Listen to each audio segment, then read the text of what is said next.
안녕하세요. 청와 단편집입니다. 오늘도 저희 채널을 찾아주셔서 진심으로 감사합니다. 여러분의 일상 속 편안한 쉼표가 되어줄 오늘의 작품은 바로 315번 순정남입니다. 당신의 일상 속에 숨겨진 가장 낯선 이야기를 들려드립니다. 청와 단편집 첫 번째 소설 315번 순정남, 지금 시작하겠습니다. 라디오에서 한 남자가 사망한 뉴스가 나오고 있었다. 버스에서 심장마비로 사망한 어느 중년 남자 이야기였다. 나는 그 남자가 죽었던 그 버스를 운전하고 있다. 자리에 앉지 못한 승객들은 힘든 일상에 매달려 있는 듯 버스 손잡이를 꼭 붙잡고 있었다. 매일 반복되는 창밖 풍경처럼 버스 안 사람들도 변함없이 건조한 모습이었다. 오늘도 버스 맨 뒷자리에 그 중년 남자가 앉아 있었다. 그 남자는 버스 창밖을 멍하니 바라보다 이내 낡은 회색 코트 안주머니에서 작은 노트를 꺼내 글을 쓰기 시작했다. 저 아저씨, 죽은 아내한테 매일 편지를 쓴대. 언제부터인가 승객들 사이에서 떠도는 소문이었다. 중년 남자가 노트에 글을 쓸 때마다 첫 글귀가 아내에게였다고 말하는 사람이 있었다. 출근 시간대 여느 버스가 그렇듯 버스 안 승객들은 지정석이 있듯이 항상 같은 자리에 앉곤 했다. 중년 남자 옆에 앉은 그 승객도 그런 사람 중 하나였다. 처음에는 우연히 중년 남자가 쓰는 글을 보았다. 아내에게라는 문구를 보고 비록 노트지만 편지를 쓴다고 생각했다. 그 후에도 중년 남자가 노트를 꺼내 글을 쓸 때마다 곁눈질할 때면 노트 첫 줄은 항상 그 문구로 시작되었다. 낭만 있는 사람이구나 생각하며 고개를 끄덕이고 더는 곁눈질하지 않았다. 중년 남자가 보여준 순정에 대한 예의였다. 그 후 승객들은 그를 315번 순정남이라고 불렀다. 어느 날부터 315번 순정남이 버스에서 보이지 않았다. 벌써 열흘이나 지났다. 버스 승객들이 수군거리기 시작했다. 보통 누군가에게 관심을 두기에는 피곤한 출근길 버스 아니었지만 어디든 호기심을 주체할 수 없는 사람은 있는 법. 기사 아저씨, 그 순정남 아저씨 이제 버스 안 타요? 네. 저도 못 본 지 좀 됐네요. 다른 시간에도 전혀 안 타시네요. 순정남이 사라진 이후로 마시던 커피가 다시 씁쓸해졌다. 출근길 몽롱한 정신을 깨워줄 진한 에스프레소는 순정남 옆에서 마실 때 그 맛이 바뀌었다. 아내에게라는 문구를 보며 그녀를 어루만지던 그 느낌을 떠올리면 진한 에스프레소에서는 날 수 없는 달콤함이 느껴졌다. 순정남은 저 노트에 아내에 대한 마음을 써 내려갔지만 그 아내가 입은 옷은 내 손에 의해 그녀 몸에서 흘러내려갔다. 하지만 순정남이 사라진 후 그 달콤함은 사라졌다. 한동안 느꼈던 달콤함 때문인지 오늘따라 에스프레소가 더 씁쓸해졌다. 다음 정거장에서 내리기 위해 텀블러를 들고 자리에서 일어났다. 입안에 여전히 쓴맛이 남아있어서 그런지 가슴도 살짝 쓰린 느낌이 들었다. 자리에서 몇 걸음 더 나아가자 쓰린 느낌은 가슴을 조여오는 느낌으로 바뀌었다. 겨울 아침이라 버스 안이 덥지도 않은데 몸에서 땀이 흐르기 시작했다. 땀은 흐르지만 몸은 떨렸다. 더는 앞으로 나아가지 못하고 제자리에 섰다. 눈앞이 흐려졌기 때문이다. 누군가 괜찮냐고 물어보는 것 같았다. 괜찮다고 말하고 싶었지만 내 손은 가슴을 움켜잡았다. 그 후 누군가 기사를 부르는 소리가 크게 들렸다. 나는 더는 서 있지 않았다. 아무런 소리도 들리지 않았다. 내 심장 소리도 들리지 않았다. 버스 안 뒤편이 갑자기 소란스러워졌다. 누군가가 나를 부르며 버스를 세우라고 크게 소리쳤다. 급박한 그 목소리에 나는 비상등을 켜며 인도 쪽으로 핸들을 돌렸다. 급하게 브레이크를 밟아 버스를 세운 뒤 승객들이 웅성거리는 쪽으로 다가갔다. 한 남자가 가슴을 부여잡고 쓰러져 있었다. 그 남자는 항상 순정남 옆에 앉아 텀블러에 든 무언가를 마시는 남자였다. 곧이어 한 남자가 쓰러진 남자를 바로 눕히고 심폐소생술을 시작했다. 하지만 그 남자는 결국 의식 없이 응급차에 실려갔다. 그 남자가 쓰러져 있던 자리에는 회색 텀블러만 뒹굴어져 있었다. 그 모습이 낯설지 않았다. 운행을 마치고 종점 정류장에 버스를 세웠다. 매일 아침 버스 승객들에게 촉촉한 느낌을 주던 순정남이 사라져 더 건조해진 버스 아니었는데 사람이 죽었다. 하필 순정남이 사라진 후 그런 일이 발생하니 순정남이 315번 버스 승객들을 보호한 게 아닌가 싶었다. 아쉬운 마음에 순정남이 항상 앉던 자리로 다가가 그 옆에 앉았다. 며칠 전만 해도 여기에 순정남과 죽은 남자가 함께 있었는데 라는 생각이 들자 인생이 무상하다고 느껴졌다. 한편으론 순정남에게도 안 좋은 일이 생긴 건 아닐까 하는 걱정이 들었다. 그런 일이 일어나지 않길 바라면서 순정남이 앉았던 자리를 한번 쓰다듬으며 일어나는 순간 의자 등받이 아래 틈에 무언가 끼어 있는 게 눈에 들어왔다. 작은 노트였다. 노트를 틈에서 꺼내어 펴보았다. 노트 첫 줄에 아내에게라는 문구가 쓰여 있었다. 예상대로 순정남이 편지를 쓰던 노트였다. 나는 더는 글을 읽지 않고 노트를 덮었다. 비록 내용이 궁금했지만 허락도 없이 순정남이 매일 정성스레 쓴 글들을 보는 건 예의가 아니었다. 하지만 그런 생각은 이내 조금씩 무너지기 시작했다. 순정남이 사라지고 그가 쓰던 노트가 버스 안에 남아있는 게 특별한 상황 같았다. 이 노트를 돌려주려면 순정남을 찾을 단서를 알아야 한다. 그러려면 노트에 쓴 글들을 읽어야 했다. 절대 노트 안의 글들이 궁금해서 보는 게 아니다. 이렇게 합리화하며 나는 어느새 노트를 펴고 글을 읽고 있었다. 그리고 후회했다. 이건 사랑을 고백하는 글이 아니었다. 원망과 증오 그리고 살인에 관한 글이었다. 어떻게 이렇게나 깔끔하고 정갈한 글씨체로 이런 끔찍한 내용을 담담히 적을 수 있나? 갑자기 버스 안이 춥게 느껴졌다. 노트를 든 손이 떨리기 시작했다. 나는 지금 장례식장에 와 있다. 어제 노트를 발견한 후 밤새 고민을 했다. 피해자 가족에게 진실을 알릴지 살인 증거가 될 수 있으니 경찰에게 알릴지. 결국 경찰서로 가기로 했다. 하지만 상황은 내 예상과 달랐다. 이게 증거가 안 된다고요? 네. 내용이 악의적인 건 맞지만 살인했다는 결정적인 문구가 없습니다. 하지만 거기 언급된 남자가 제 버스 안에서 죽었다고요. 내 심장마비로 죽었죠. 그 순정남이 뭔가를 해서 그렇게 됐겠죠. 그 버스 안에 이 노트 주인이 함께 있었나요? 아니요. 하지만 이런 정황으론 수사할 수가 없습니다. 그럼 부검이라도 해봐야 하는 거 아닙니까? 혹시 사망자 가족이신가요? 아니요. 그런 건 아니지만 그 사고가 사건인 증거도 없고 사망자 가족도 아니시니 저희가 할 수 있는 일이 없습니다. 이 노트만 경찰에 넘기면 모든 진실이 드러날 거로 생각했다. 하지만 생각과 다르게 돌아가는 현실에 나는 나 자신에게 실망했다. 정말 세상 물정 모르는 사람이 된 것 같았다. 형사가 한 말을 곱씹으며 노트를 다시 보니 순정남이 무척 치밀한 사람처럼 느껴졌다. 출근길 버스 안 그 많은 사람 사이에서 그는 그런 글을 쓰는 걸 개의치 않았다. 그 내용이 드러나도 법적인 처벌을 받을 수 없다는 걸 익히 알고 있었다는 말이잖는가.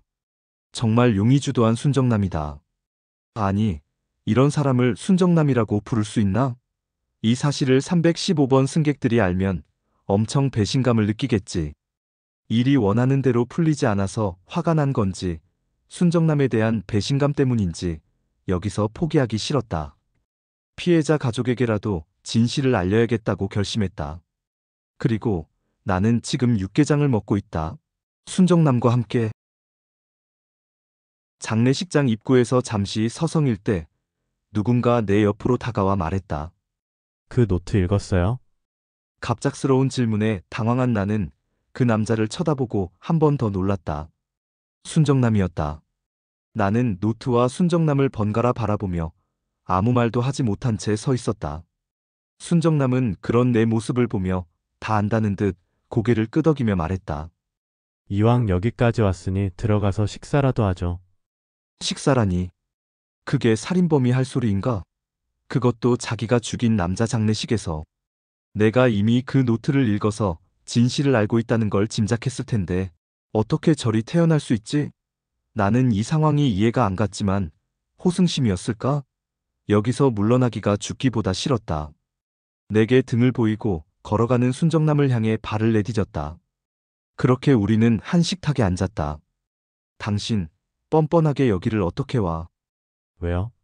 내 아내 불륜남 장례식에 오면 안 되는 법이라도 있나요?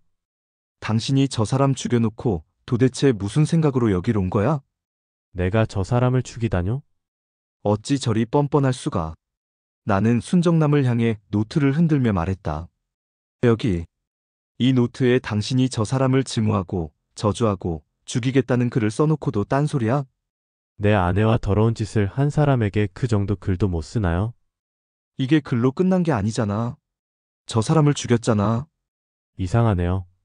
내가 알기론 사이는 심장마비인데 그 노트에 내가 심장마비로 저 사람을 죽였다고 쓰여 있나요? 그건 아니지만 죽이고 싶은 사람이 실제로 죽었잖아. 당신이 무슨 수를 써서 죽였겠지. 누가 봐도 그렇게 생각하는 게 맞지 않아? 글쎄요. 그 생각이 맞는다면 나는 장례식장이 아니라 경찰서에 있겠죠. 이런 뻔뻔한 인간을 봤나? 도대체 당신은 자, 이제 서로는 여기까지 하고 본론을 얘기하죠. 본론? 그래. 본론이 뭐예요? 그 노트 불륜남 아내에게 주려고 온 거죠? 그렇다면? 그러지 마세요. 왜? 겁이라도 나나 보지? 아뇨. 쓸데없는 짓이니 하지 말라는 거죠. 쓸데없는 짓? 이게 왜 쓸데없는 짓이야? 남편 죽음에 대한 진실을 알려주는 건데. 그러니 쓸데없는 짓이죠. 불륜남 아내는 이미 알고 있어요. 뭐라고? 그걸 어떻게? 아내가 죽였으니까요. 어느 날 집에 낯선 남자가 찾아왔다. 남자를 보는 순간 어떤 동질감을 느꼈다. 남자는 사진 한 장을 내밀었다. 내 느낌이 맞았다. 그 여자 남편이었다. 우리는 아무 말도 하지 않았다. 할 필요가 없었다. 모텔 입구로 들어가는 두 남녀를 찍은 사진은 나도 이미 갖고 있었다. 들어와서 커피 한잔 하시겠어요? 네, 그러죠. 집 안으로 들어온 남자는 소파에 앉으며 말했다. 제 아내랑 같은 텀블러네요. 네. 작년인가? 에스프레소 머신을 사더니 같이 마시자고 하더군요. 그때 저 텀블러도 사주더군요. 언제 아셨어요? 얼마 전에 저 텀블러를 또 샀더라고요. 새로 바꿔주려고 산 줄 알았는데 아니었어요. 이상하다 싶어 구매 내역을 찾아봤는데 지금까지 총 3개를 샀더라고요. 처음 산 텀블러가 내 것이 아니더군요. 개새끼죠. 3개라면 다른 여자가 한 명 더 있다는 거군요. 그렇겠죠. 이제 어떡하실 건가요? 이혼해야죠. 깔끔하게. 그쪽은요? 전 어제 발인하고 왔습니다. 아무 말 못하고 그냥 그 남자를 바라보기만 했다. 설마 아내를 죽인 건가? 아니겠지? 죽였다고 해도 나랑 상관 있나? 잠깐 죽였다면 어떻게 장례를 치르고 여기에 있는 거지? 경찰에 왜 잡히지 않았지? 사고로 죽었나? 제가 죽였습니다. 왜요? 그냥 갈라서면 되지 뭐하러 그런 일을. 남자는 대답 대신 서류 봉투와 전자담배 액상 용기를 내밀었다. 저 액상 용기는 지난달에 남편이 해외 배송으로 구매했던 것과 같았다. 뭘 그런 걸 해외에서 사냐고 물었을 때 농도가 다르다고 했었던 것 같다. 에스프레소와 잘 어울린다는 말도 함께. 이것들이 다 뭐죠? 제 생명보험 서류와 고농도 니코틴 액상입니다. 그런데요? 언제부턴가 아내가 에스프레소를 권하더군요. 처음에는 너무 써서 별로였는데 마실수록 계속 끌리는 묘한 매력이 있다고 하더군요. 내 남편도 그런 말을 했었던 것 같아요. 혹시 6개월 전쯤 생명보험 계약한 거 있나요? 네. 남편이 하나씩 들자고 해서 계약했어요. 어떻게 아셨죠? 남자가 보험 서류를 펴서 내 앞으로 밀었다. 나와 같은 날짜에 계약이 되어 있었다. 설마 하는 눈빛으로 남자를 쳐다봤다. 남자는 가볍게 고개를 끄덕였다. 에스프레소에 이 액상을 섞어도 딱히 다른 맛이 나지 않더군요. 그럼 남편이 나에게 에스프레소를 추천한 이유가 왜 그랬냐는 질문에 답이 됐나요? 이것들이 불륜만 저지른 게 아니라 우리를 죽이려 했다는 건가요? 제 판단은 그렇습니다. 남자는 보험 서류를 집어들고 자리에서 일어났다. 나와 눈이 마주친 남자는 잠시 내 눈을 바라봤다. 그 눈빛이 내게 묻는 것 같았다. 누가 죽을 것인가? 남자가 집을 나간 후 나는 테이블에 놓인 액상 용기를 발견했다. 순정남이 하는 얘기를 모두 들은 나는 종이컵에 소주를 가득 채운 후 단숨에 들이켰다. 남자는 아내를, 여자는 남편을 죽이려고 했다. 그리고 그 남자와 여자는 죽었다. 현실에서 이런 일이 이렇게 쉽게 일어날 수 있는 건가? 순정남은 어떤 이유로 그렇게 쉽게 아내를 죽일 결심을 했을까? 배신감이었을까? 분노였을까? 아니면 사이코패스 성향이 있는 사람이었나? 술 기운 때문인지 머릿속에서 이런저런 생각이 뒤섞인다. 그러다 문득 잊고 있었던 기억이 떠올랐다. 늦가을인지 초겨울인지 하여튼 앞으로 계속 추워지겠다 싶은 어느 날, 버스 운행 중 어느 큰 사거리 코너를 돌아 나갈 때 인도에 사람들이 몰려있는 모습이 보였다.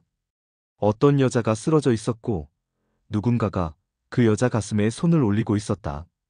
이럴 수가. 며칠 전 내 버스 안에서 일어났던 일과 똑같다. 그때도 쓰러진 여자 옆에 텀블러가 있었다. 좋아. 당신이 왜 그랬는지 알겠어. 저 여자도. 하지만 그렇다고 당신이 한 일이 범죄가 아닌 건 아니야? 근데 왜 나에게 이런 얘기를 하는 거지? 내가 신고할 수도 있는데. 기회를 드리는 겁니다. 기회? 무슨 기회? 순정남은 식탁 위에 작은 용기를 올려놓았다. 순정남이 살인에 사용한 니코틴 액상 용기처럼 보였다. 나는 순정남을 미친놈 보듯 쳐다보았다. 이거 뭐, 어쩌라고? 불륜남이 텀블러 3개 샀다고 했죠. 그런데, 마지막 하나는 어디 있을까요? 뭐, 그걸 내가 어떻게 알아? 이게 당신에게 드리는 기회입니다. 이걸 들고 가서 신고해도 되고 사용해도 됩니다. 선택은 직접 하세요. 말을 마치고 순정남은 자리에서 일어나 나갔다. 나는 액상 용기를 멍하니 보고 있었다. 저 미친놈이 왜 그런 헛소리를 하는지 이해할 수 없는데 분명 그래야 하는데 머릿속에 또 다른 기억이 떠올랐다. 그때 길바닥에 쓰러졌던 여자, 그 여자 옆에 뒹굴던 그 텀블러. 본 기억이 났다. 바로 집에서.